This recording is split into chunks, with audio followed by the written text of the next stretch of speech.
L'histoire commence en 1850. Napoléon III se met en quête d'un charbon de qualité qui génère peu de résidus pour alimenter les chaudières des navires de la Marine nationale et qui le libérera de sa dépendance du charbon anglais. Des recherches sont lancées sur tout le territoire pour trouver le charbon qui convient. C'est à Graissac que l'on découvre celui qui a les qualités requises. Dès lors, le destin des hauts-pantons de l'Hérault va être scellé. La construction de la ligne Graissac-Béziers permet d'acheminer vers la Méditerranée le précieux minerai en 4 heures au lieu de 4 jours. La construction de cette ligne se révélera un gouffre financier, mais un défi technique que les ingénieurs de la Compagnie des chemins de fer relèveront en érigeant et perçant sur un terrain particulièrement difficile des ouvrages d'art exceptionnels. Tunnels, contreforts et viaducs qui suscitent aujourd'hui encore étonnement et respect. L'usine de chaux de la Tour, de par sa situation, va jouer un rôle de premier plan en fournissant la chaux nécessaire à la construction d'ouvrages d'art sur la section Bédarieux-Graissac.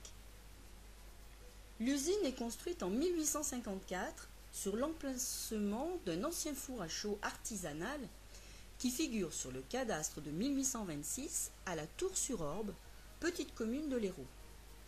L'architecture originale et astucieuse du bâtiment central lui conférera une solidité avérée puisqu'il s'agit de l'un des derniers fours à chaux industriels encore debout aujourd'hui dans la région Languedoc-Roussillon.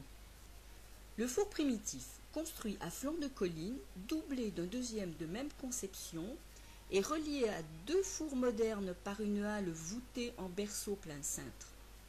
Des caves latérales et des réduits voûtés complètent le bâtiment. Les fours fonctionnent au charbon et fournissent de la chaux hydraulique grâce à la présence d'argile dans la pierre calcaire. La carrière est reliée au four par un sentier, puis, à partir de 1870, par un tunnel percé sous la voie ferrée. La chaux était traitée dans la blutterie, éteinte, broyée en sachet. La maison d'habitation était à l'origine une écurie. L'usine fonctionnera de 1854 à 1927, date à laquelle elle sera fermée définitivement. La famille propriétaire des lieux s'emploie depuis quelques années à valoriser le site qui a été inscrit au titre des monuments historiques en 2010. Aujourd'hui, l'un des fours présente une large brèche et menace de s'effondrer. Il est nécessaire de le reconstruire et de consolider l'ensemble. Une association créée à cet effet organise tout au long de l'année des animations, expositions et des visites guidées.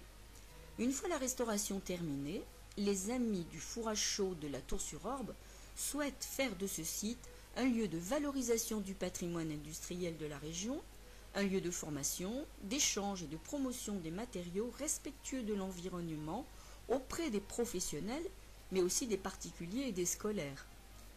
Un pont s'esquisse entre le passé et l'avenir.